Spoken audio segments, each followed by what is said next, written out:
everyone, this is Bruce, and today I'd like to demo my new Max4Live device, Gravitron Arp, which is essentially the arpeggiator but on steroids. And I think it's highly useful for especially ambient and generative stuff, which is the sole reason I think I developed this. I developed this to use it myself, but I thought like other people can make use of it as well.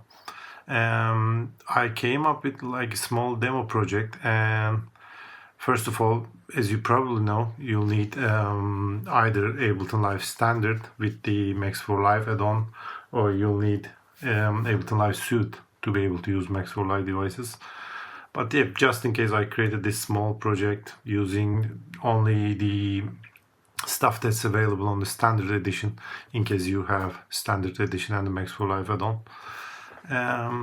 Yeah, let's see what we have here.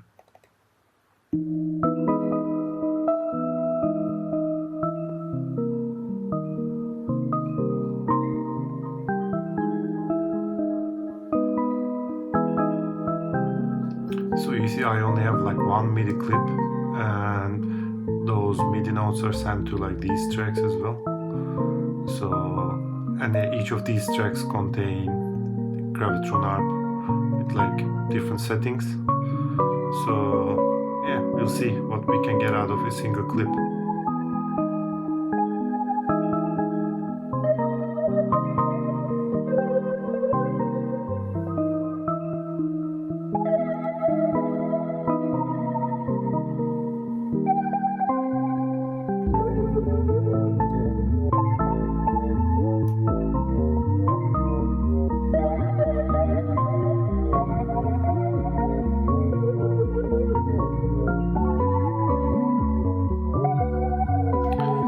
This track I actually have like a sliced breakbeat. You see like the whole clip is like filled with like full notes for each slice, and I'm using Gravitron Arp to come up with like sort of a random break, mangled randomly in the random direction mode.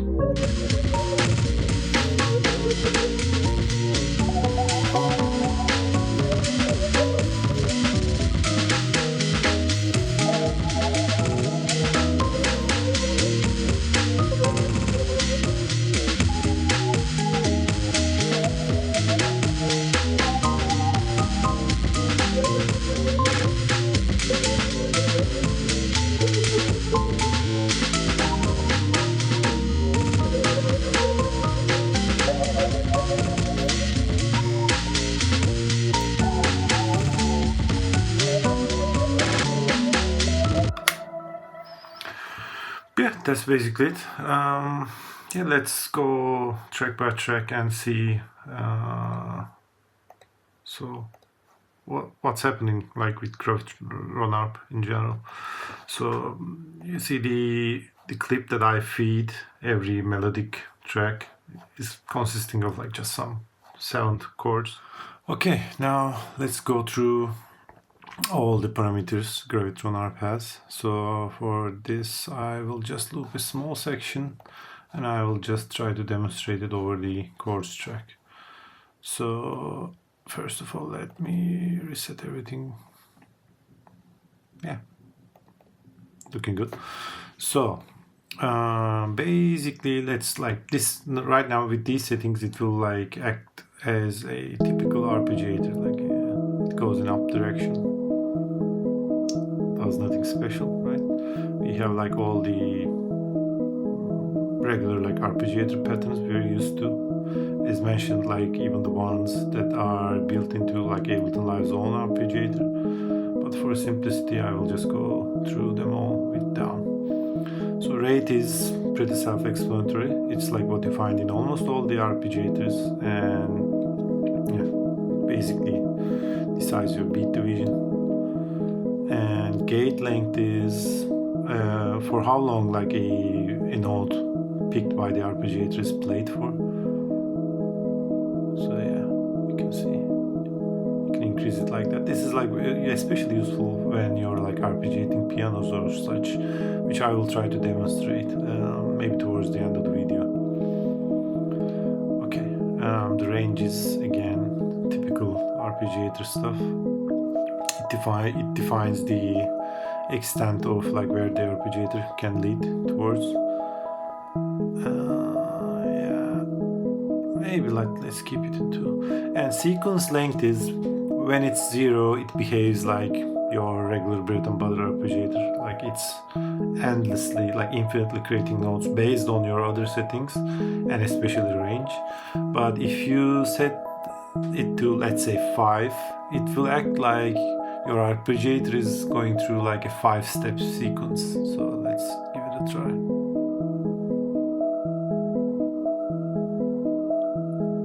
This is like really nice for like interesting sequences. So like you can, in like multiple tracks, you can use Gravitron Arp, one that has like 5 steps long sequence, one that has 6, one that has 7. You can come up with like really interesting stuff. And yeah, let's see what humanize does. Basically, it's like what you expect. It adds some like imperfections to the arpeggiator. And behind the scenes, what it does is actually each time humanize is evaluated for a note, and usually like most of these parameters are on a per note basis, not per step basis. You will understand why when we cover the chord probability. But essentially what humanize does is it calculates what half a beat is in milliseconds, and every time humanize is evaluated, it picks a value between 0 milliseconds and half a beat and the percentage of it. So if you set it to 50%, that means it will try to generate a random value between 0 milliseconds and whatever value that correlates to quarter of a beat, because it's the 50% of half a beat. This gives you like some controlled like randomness for timing, which makes it feel a little bit more human, but not super sloppy. Basically, it's a little bit of like a controlled randomness. So, as you know, like every time you introduce a random variable, if you let it be fully random, it goes out of hand rather quickly. So yeah, let's skip the random lock for now. I'll come to that later. And we have note probability. This is like what I think you're familiar of, like if you're an Electron user, or I think like in like most recent devices as well, even like Sonicware stuff has note probability, I think, right? So yeah, basically like if you turn it down, let's make it like 50%. That means every time we are going through a step, we're actually rolling a dice, and if we're lucky, it will play a note. I mean, based on your percentage, of course. Again, this is something that works on a per note basis, not per step basis, which will lead us to the next property, which is chord probability. And what chord probability does is it actually, again, like if chord probability is evaluated for a step, that means it will try to play multiple notes on that step. So yeah, let's try increasing a little bit further. So yeah, what it does right now is like there's a 50% chance of like playing a chord on a step rather than just a single note. And you see right below it there's a small slider called poly, and this basically defines the polyphony amount for the chord that has been evaluated. So let's try to set it to 3. You see like it tries to play 3 note chords right now, and if you set it to, I don't know, like a higher value, let's see what will happen. Yeah, let's maybe like increase the range even.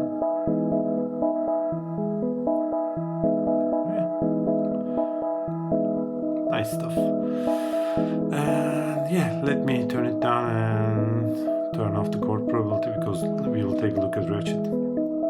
What ratchet does is, like, if it's evaluated for a step, it will try to repeat that note with a count you set below. So yeah, let's try to set it to like 100, so you can try to see what it actually does. You see, if I lower the gate a little bit, it will be even like more noticeable, I think. You see, it tries to play the note twice within a step. So, and you also have like control over like the count of the ratchet that will happen for that step. And to be able to, I think, this like demonstrate this like clearly, I will just turn the rate down and maybe even further.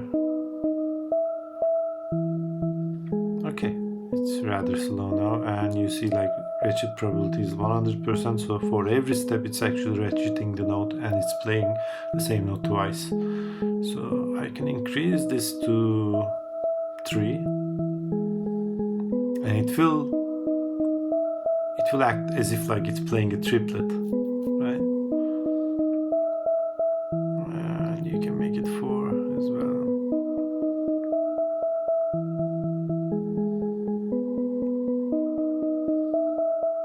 Yeah.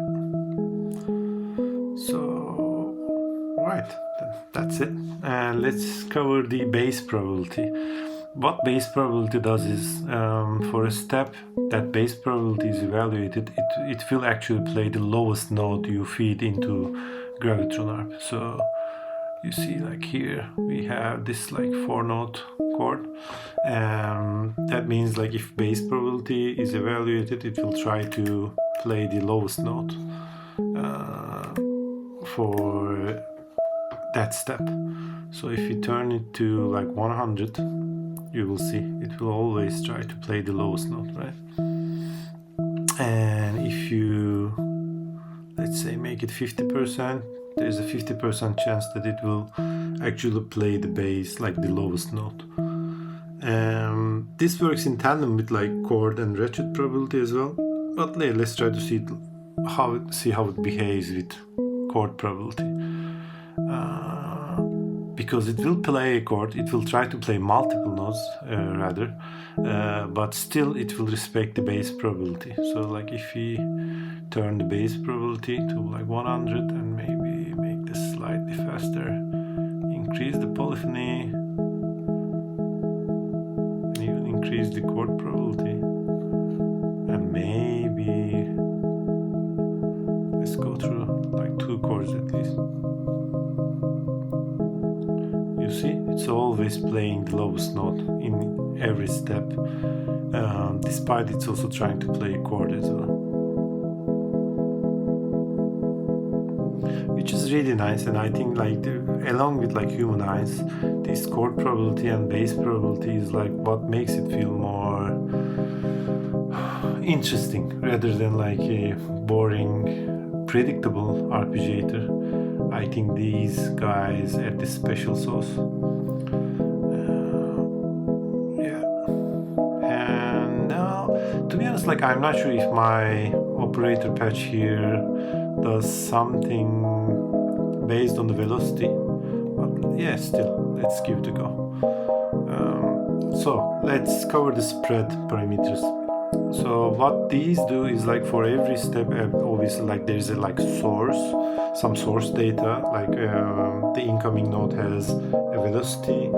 We define some sort of gate length for that particular node, which is actually first affected by the gate length parameter.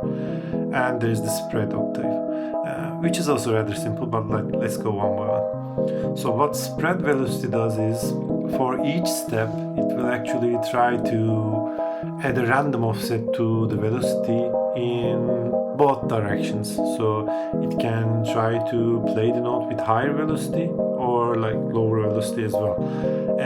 This percentage, what this percentage defines is the extent of this on either side. So this behaves like bipolar. So what I usually do is, you see, like my velocity is not even like full. In fact, like I will just go ahead and like decrease the velocity of this to be something like more sensible, so I can like safely demonstrate the velocity, spread velocity, which is, as mentioned, bipolar. Okay, you see, like obviously like velocity is tied to perhaps the amplitude of the note as well, but I think like I went ahead and made it so, and there's some key like velocity tracking for the filter of this like operator patch as well. So yeah, basically the higher the velocity, the higher the note velocity is, I think the more open like the low pass filter of the patch is, but obviously it affects amplitude of the currently playing note as well. This is also like a rather nice addition that can add flavor to your patches like rather quickly.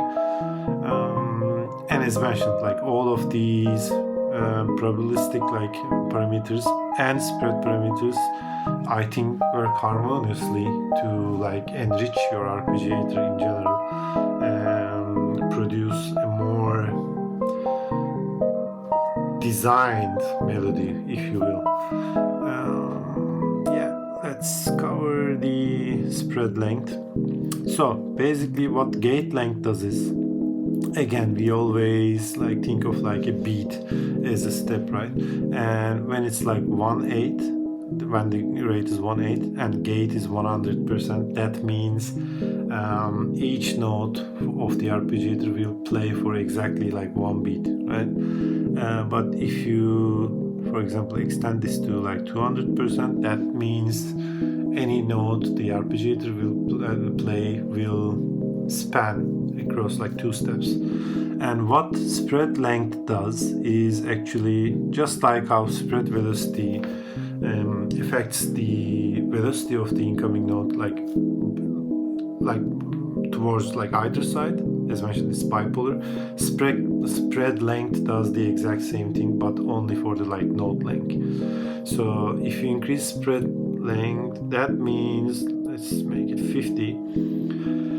So that means for every note, again, this doesn't work on a per step basis. It works just like everything else. It works on a per note basis. So it can have the effects of this can vary per note, when, let's say, even like when a chord is evaluated, right? Which adds like further like humanized feel. So when you set it to 50%, that means for each step, or like for each note that's being played by the arpeggiator, the note length can span between 50% and 150%. Or like rather, let's make it like 100%, right? This means a note can play for only like a split second, because I think I define like minimum duration, like something sane, so the MIDI does not go haywire. But what this means is it will try to play twice a note that is twice as long, or almost nothing, right? So what this is trying to do is like a note can play for like for its duration plus half of it, or it will play for like half of its original duration. So yeah, that's basically it. And finally there's the sprayed octave, and let's try to see what it does just with a single note, right? So what spread octave does is like, I think it also controls like two parameters. First of all, it does a weighted randomization. So the lower the value, the less likely for something to happen, and the higher the value, the more likely for something to happen. But what I mean by like weighted randomization, so that means like it's not linear. So you have greater resolution on either side of the things, but like the midpoint is okay, the midpoint, but it's you can think of it as like an S curve, like, or yeah. So like you have more control when you're closer to like either end, because it can otherwise I think it's like too noticeable. But essentially what it does is, the higher the sprayed octave is, the higher the chance of like picking up a note that is either one octave above or below the currently evaluated note. And I think up until like 50% or so, it tries to pick from a distance of 1 octaves, but like if you go towards the other end, it will try to pick a note like either 2 octaves above or 2 octaves below. And based on your range, it's very likely that you can like go outside of the typical MIDI range, which spans from 0 to like 127 in note values, right? There's a safeguard in the whole device that like if a note actually exceeds 127, or if a note value is below 0, it will actually skip that note rather than clamping and like playing the highest ever or like lowest ever note. So, but yeah, let's try to have a look like what happens if you like combine them all, right? So rather than like making it on this like basic operator patch, I will try to demonstrate what a single instance of Gravitron Arp is capable of while using, let's say, a sampled piano instrument. Okay, for the single instance demo, I will just have a single MIDI channel with Gravitron Arp loaded into it. And for the instrument, I will use Upright Piano by Spitfire Audio, which is, I believe, available if you have Ableton Live Suite. But yeah, you can give it a go with like any other piano instrument you have, and it should work beautifully. So let's create a very simple C minor chord, maybe with another C above, just for flair, because I think like 4 notes is more appropriate to actually demonstrate how this works. Yeah, maybe I will add a reverb as well, a convolution reverb, just so that we hear the piano more. It gives the piano a more sentimental vibe, right? Cool. Yeah, maybe let's reduce this a little bit. Okay, so yeah, I think rather than talking, I'll play with the Gravitron Arp a little bit. Just out of this like 4 notes, I will try to create an interesting generative piano performance, I think. Let's see.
That's another chord into this, so it's not as boring, right? So let's see.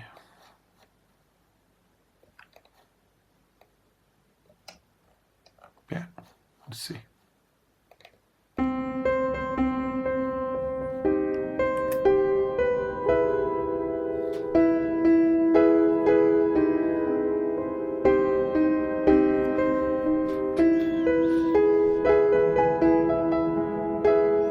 Interesting.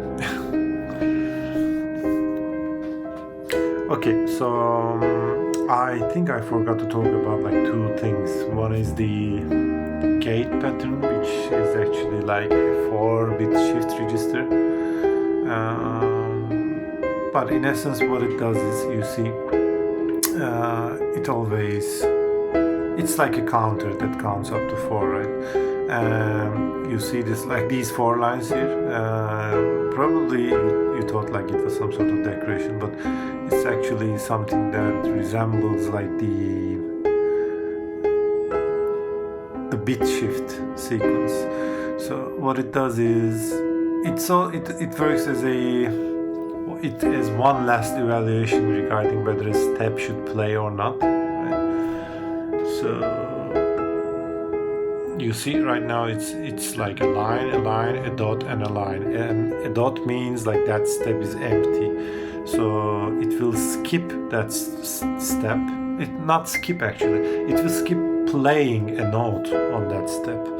So by playing with it, you can like add interesting variation to like your sequences. So for example, you see.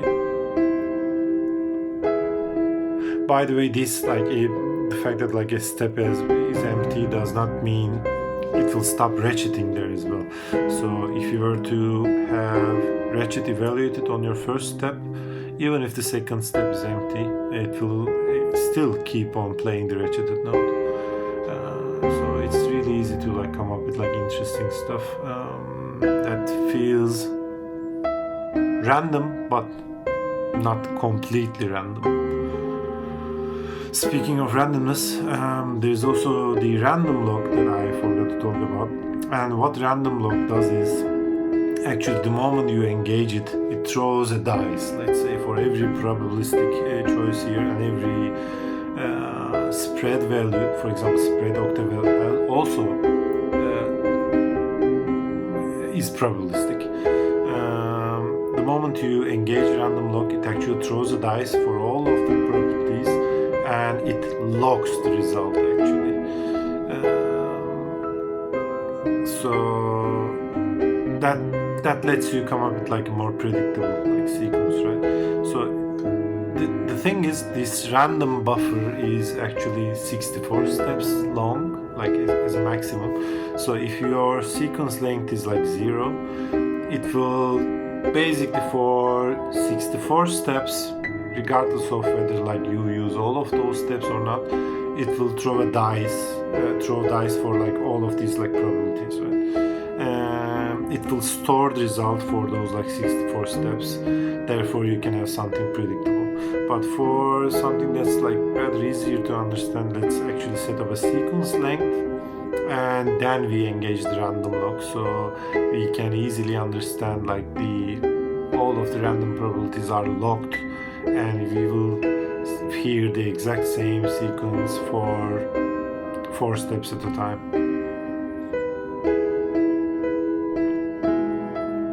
Okay.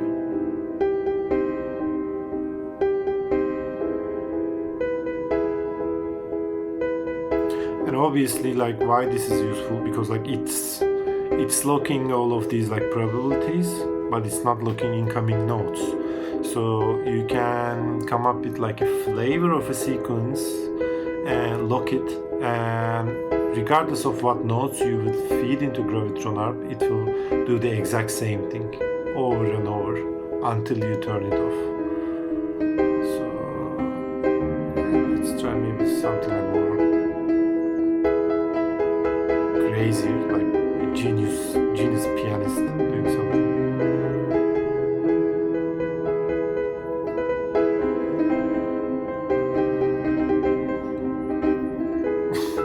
The ratchet is a bit too crazy sometimes.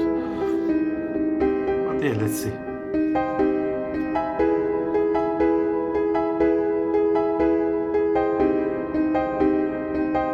Yeah, it's interesting, like it even locked the humanization, right? It's always laid on those like higher notes, right? Let's see what happens if we increase the sequence like at this point. As mentioned, the random lock actually picks random values for all probabilistic parameters with a buffer of 64 steps. So regardless of the sequence length you have when you locked the randomness, it still contains the data. So you have the freedom to like play with the sequence length. You didn't like it, maybe you'd like to go back to the version where you had randomness for 4 steps. You can just reduce your sequence length once again back to 4, and as mentioned, that buffer of 64 steps is untouched, so you can end up having the exact same result with the random lock.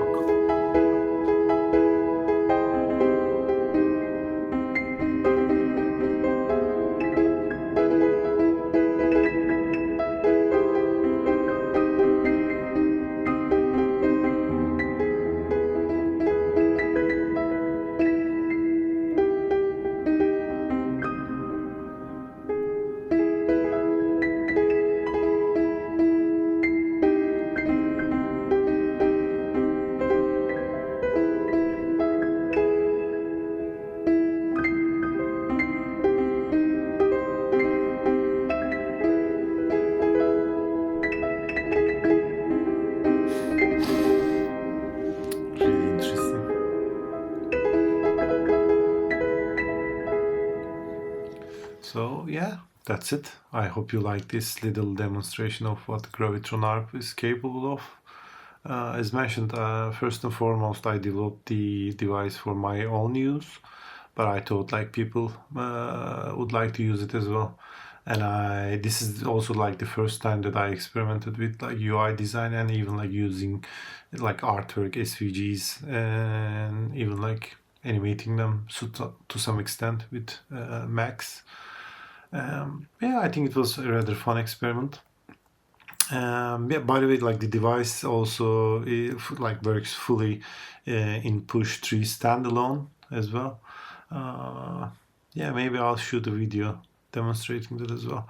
But yeah, that's the sort of like the main reason that I decided to go for like a rather simple UI, which is mainly based on dials and sliders and nothing else, like no pop-ups, no like setting screens, etc. That's all based on the fact that I wanted to use this on push 3 standalone as well, and I wanted the interface to feel familiar like on a push 3 as well, because like you have like just 8 encoders on push 3 standalone, right? And I tried to group these knobs because obviously there's like more than 8, but I tried to group those in a logical manner, and you know, like you can split parameters into like multiple banks when you're looking at the device in push 3 standalone. So yeah, I tried to like group them in a logical way where probably like the most of the parameters you would like to touch quite frequently belong to the same page. But also, for example, the random lock is always the 8 knob, regardless of which bank you're looking at, sort of like which page of controls you're looking at when you're using it on push 3 standalone mode. But yeah, that's it. It also, like, I wasn't able to demonstrate this here, but you don't always have to feed it a sequence of like MIDI notes. You can also like play it live, and it will still respect your tempo and your settings. And basically what it does is every time you let go of like any note, it sort of like resets your beat counter to the beginning. So if you start to play a chord, you can add or remove like more notes into it, and until you let it all go, it will still keep the clock and the sequence, and it will respect the gate pattern, the randomness, the random log, your sequence length, everything. Yeah, that's basically it. I hope you like this tool and you make great use of it. Bye.